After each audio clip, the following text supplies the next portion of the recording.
Namehenda. Tout le distinguait des autres humains vivant au village.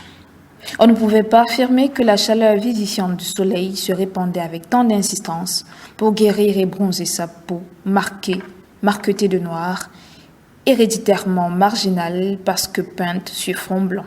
Mais on ne pouvait pas dire qu'il n'était pas albinos. On ne pouvait pas prétendre que sa peau malade se trouvait à l'origine de cette manie qu'il avait d'éviter les grandes places publiques et leurs chapes de soleil.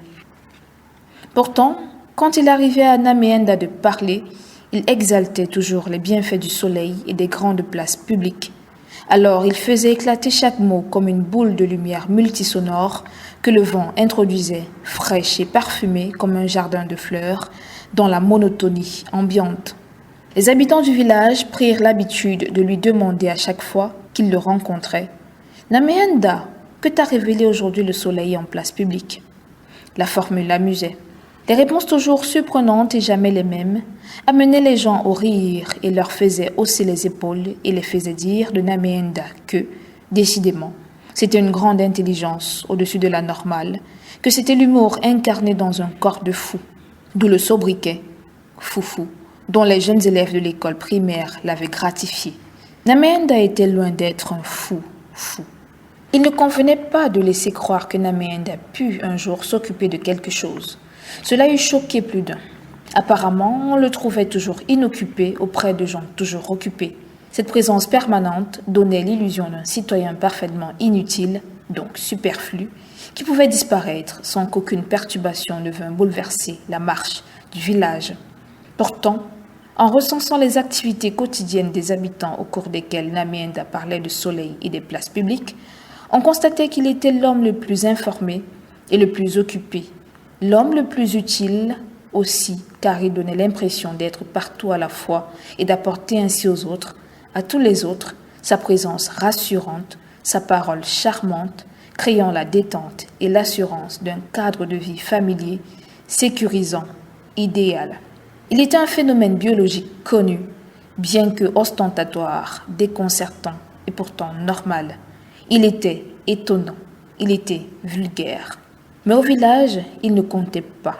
On ne pensait jamais à lui parce qu'il était toujours là, et quand il se trouvait là, c'est comme si on avait toujours pensé à lui.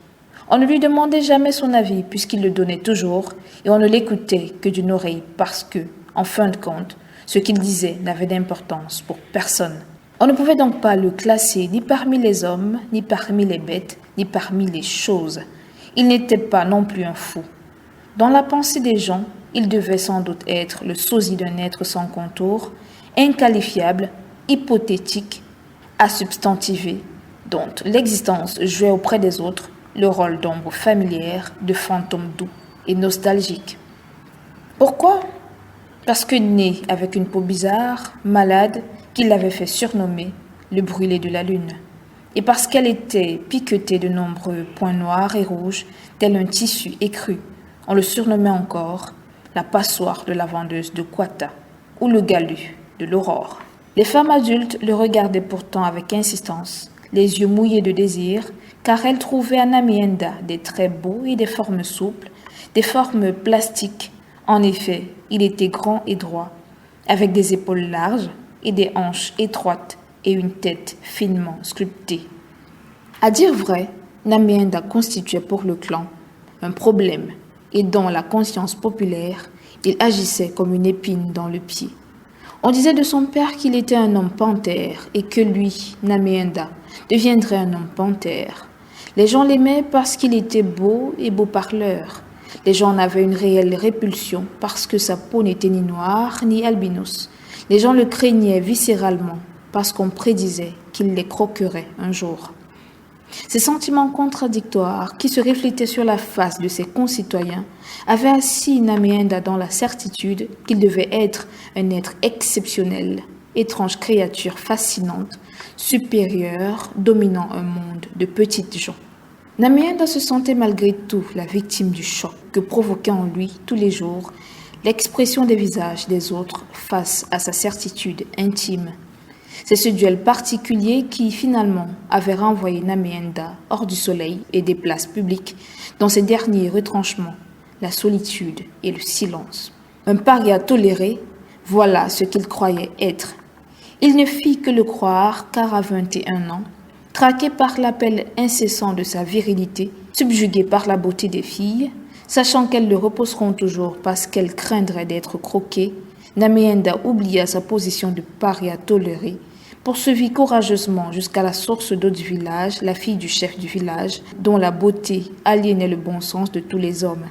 Namienda fut pressant, puis exigeant, et enfin violent, tendrement violent, jusqu'au paroxysme du plaisir. Mais quand la fille du chef vint raconter à sa maman la mésaventure bienheureuse qui lui était arrivée, la maman transforma le galant Namienda en panthère qui avait failli manger sa fille.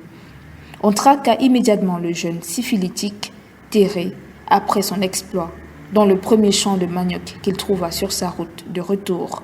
On le traqua et on l'abattit de plusieurs coups de sagaie comme une bête sauvage. Ses taches de rousseur sur une peau couleur d'huile de palme, qui lui donnaient l'air d'une panthère, il ne les avait pas demandées, et elle ne valait pas la vie d'un homme.